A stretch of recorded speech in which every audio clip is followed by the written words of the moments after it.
When I first talked about storytelling last year, it was just starting to become a buzzword. Now there are more and more companies realizing the power of story.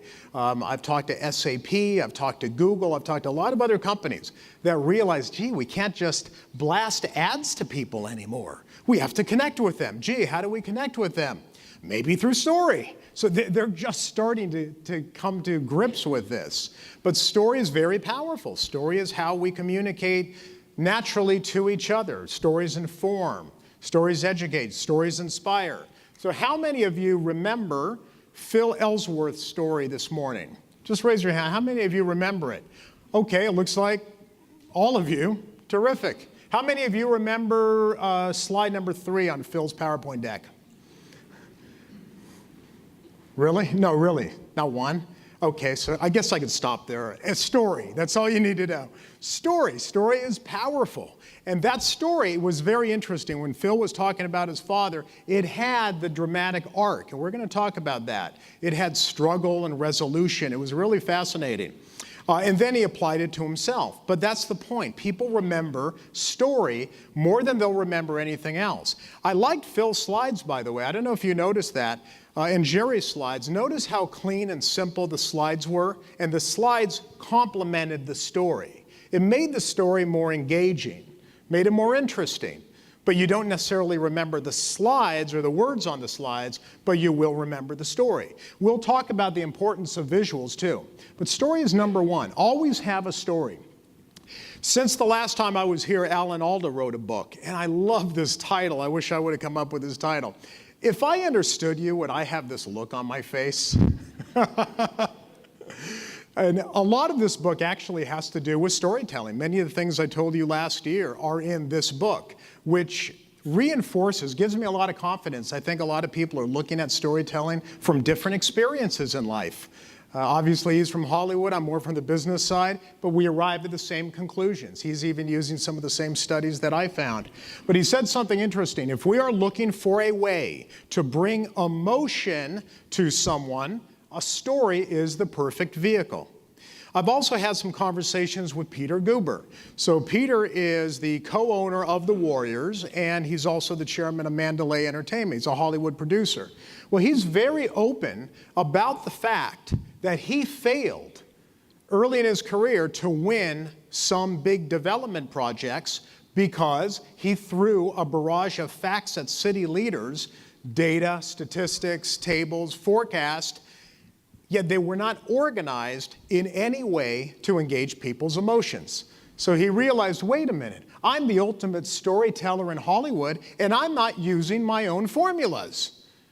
Once he started to get more into storytelling, everything changed. Some of you obviously are financial types and CFOs. You probably have read or you follow Robert Shiller, the Nobel Prize-winning economist, the Price-Shiller Index. He's been very open about the fact that economists almost get it always wrong. Almost every year, the economists fail to forecast accurately. Why? Because they're looking at the data and they're not understanding that it's narratives that drive human behavior. And so he took out a paper and gave a speech to a large economic conference last year, and I read the whole speech. I was very, very critical of the economics industry.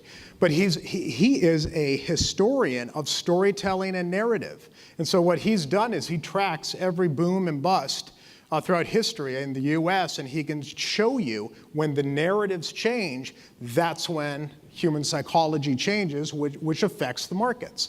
So again, I think what we're getting at is that all of this comes natural to you. Some people come up to me and they say, well, I'm not a good storyteller. Well, we're all good storytellers. You just have to think about how to adapt this to a business presentation. This is something that we have been doing since the beginning of time, since our ancestors began drawing pictures on cave walls and telling stories. I talked about this last year. Neuroscientists and anthropologists have found that when we used to sit around a campfire, we told stories, and storytelling was a major milestone in human development. Well, guess what? We're still doing that. We still sit around a campfire telling stories.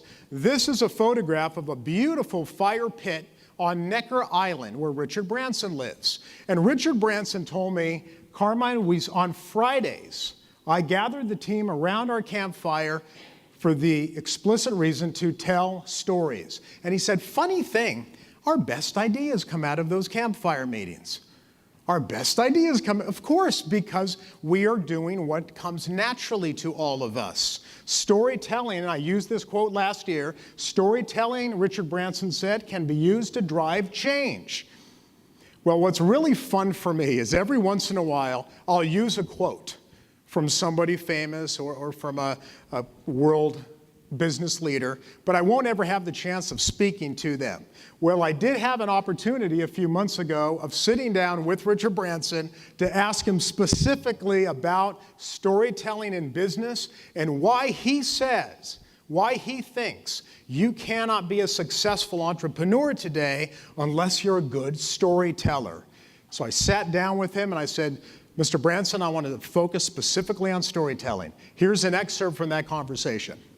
You are an entrepreneur, you're an adventurer, you're a risk taker. The title I like the most that you've used about yourself is storyteller. Why do you believe storytelling drives change? Because I think telling a good story and using it to illustrate a point brings that point alive. My dad was a great storyteller.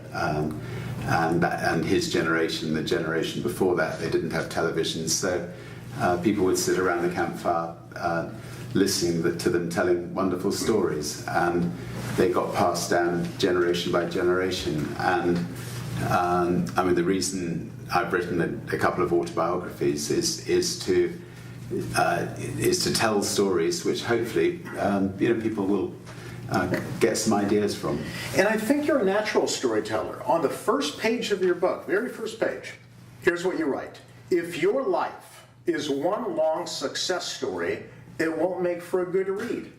So you take your reader on your successes, but also on your struggles and your adversities. Why not just celebrate success? I think that if somebody just has one long success story, it's very boring. And I mean, I think I learned early on. I mean, for instance, when I first tried to break the transatlantic record for the fastest boat across the Atlantic, it looked like we were going to do it no problem, and then we sank about 200 miles from Britain. And I remember the news story. And we picked ourselves up, and the next year we were successful, and it became massive positive news. But if we'd been just successful the first time round, people would have gone, "Oh, that's good." But and so I think, and also I think when writing a book, it's important. Our first book, Losing My Virginity, was all about our struggles to survive and get there. The second book, Finding My Virginity, obviously we were on a different plateau. But we still had plenty of struggles, and I think those struggles make for interesting reading.